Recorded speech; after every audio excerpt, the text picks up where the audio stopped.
Guards on patrol. Outside, there was nothing. The police did recommend on-site security, and that there was none.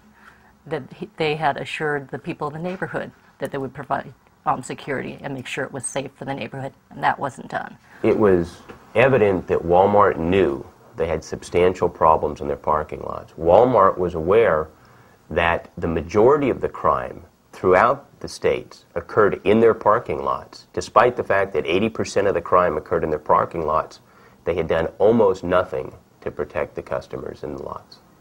Rape, murder, kidnapping, all of these shocking allegations, and they come from Walmart shoppers. Report of a Walmart parking lot attack. Tonight, North Texas police are on the hunt for a would-be kidnapper. A violent attack in the parking lot of an Orange County Walmart. At least one man tried to carjack, rob, and shoot a woman. Who shot and killed 33-year-old Mark Korenick in the store's parking lot. A bold and deadly shooting. It happened this morning at the Walmart. Taylor's woman is recovering tonight after fighting a thief in a Walmart parking lot. A man is arrested after a tire iron attack. It happened in a parking lot of this Walmart. The two teenage workers shot while gathering carts in the parking lot yesterday at this Glendale Walmart. It happened at 1:48 this morning in the Walmart parking lot in Riverdale. She turned to run from the subject and was shot in the back. Walmart has conducted research on crime in its parking lots, and critics accuse the company of a nationwide pattern of covering up that research, of failing to turn it over in lawsuits. Here's what Walmart did not want to show.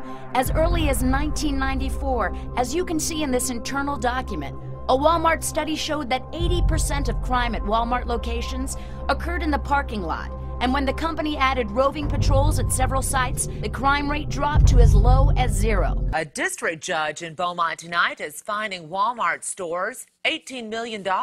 Judge James Mahaffey is sanctioning Walmart for what the court believes was a pattern of deception.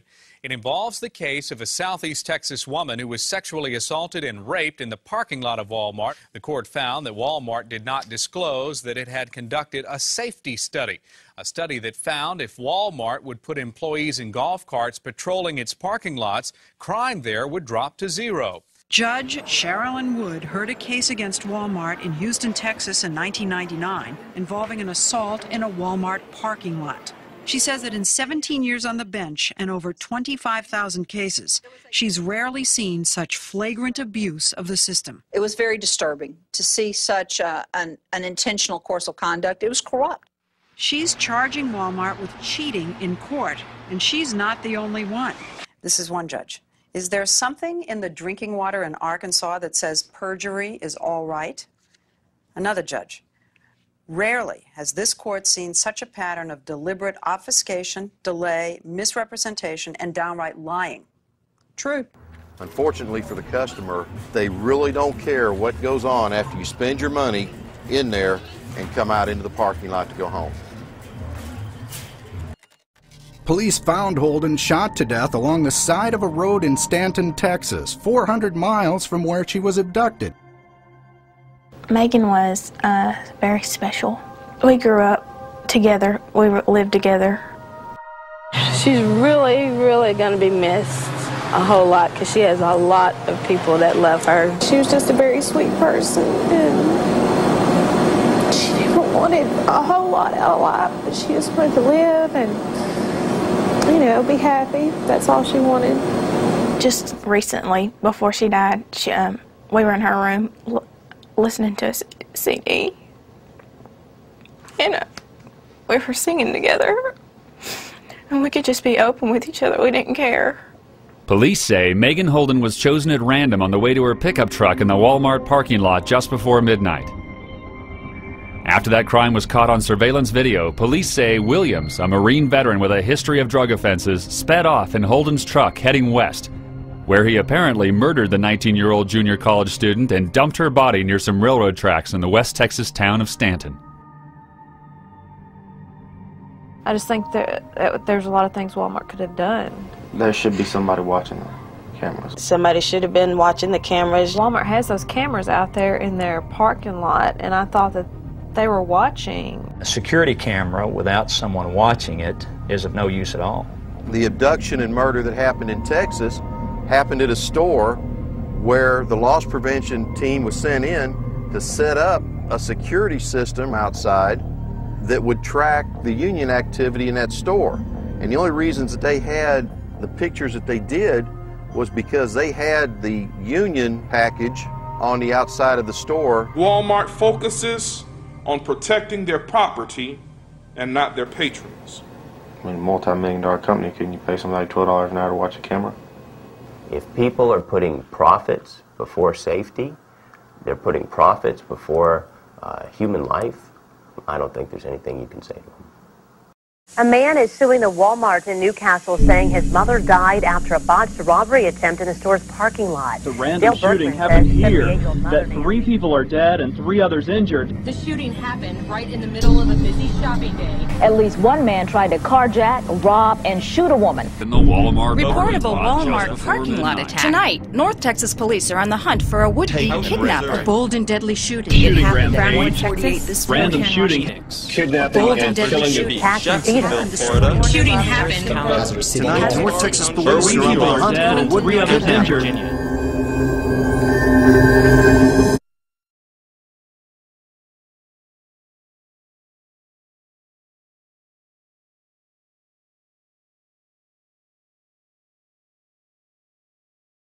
Walmart stores has a responsibility to society to make sure that what we do fits in and represents what it is society expects from a big company. We need to figure out, how do we in fact work together to cause them to want to have a Walmart? On December 6th, there was an article on the front page of our local paper, and it said that Walmart was going to build a super center on the corner of Queen Creek and Alma School, which is just a very short distance from my house. And this particular location was within our planned community, and it was within walking distance of an elementary school and a junior high school. And I felt that it was an inappropriate location for something of that magnitude. So I decided to form a campaign and say no Walmart in our neighborhood.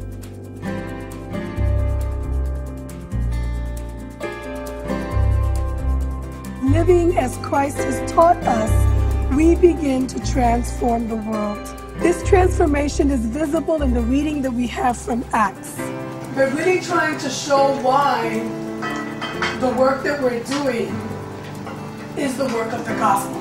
The lesson we learned in Inglewood is that we have the ability, through our democracy, to take power and take control and actually hold big companies accountable. As a nation in this world, the most powerful, the most affluent, we have the power to make sure that all have what they need. That this is not some pie-in-the-sky vision, but instead that this is our call as Christians to make this happen. One of my neighbors and I went and handmade some little posters, and we decided that we were going to have a meeting in the local park, which was about a block from here. We had no idea how many people would show up. We were absolutely amazed, and all of them wanted to do something. In the beginning, it was only a few of us. Not a lot of people came to the meetings. Only some supermarket workers and a couple of churches, remember? And then little by little, more people, until they started feeling the pressure. They wanted to build the Walmart on this whole parcel. It was going to be 215,000 square feet, and there was going to be... Walmart was going to take this whole space. It's like 17 football fields big. And they were going to build one big box that was Walmart, and then little stores in between, and then another big box that was Sam's Club. People volunteered to do the various chores that we had. And then we solicited what I call a core committee, and that was a group of people who would be responsible for the strategy, the press releases, everything that needed to be done to organize our campaign. So then the coalition started getting bigger and bigger, and before you knew it, everybody felt like if they weren't part of a coalition for a better Inglewood, they weren't standing up to defend the community. And I think the other lesson learned in Inglewood is that there's no kind of magic potion to suddenly, you click this together,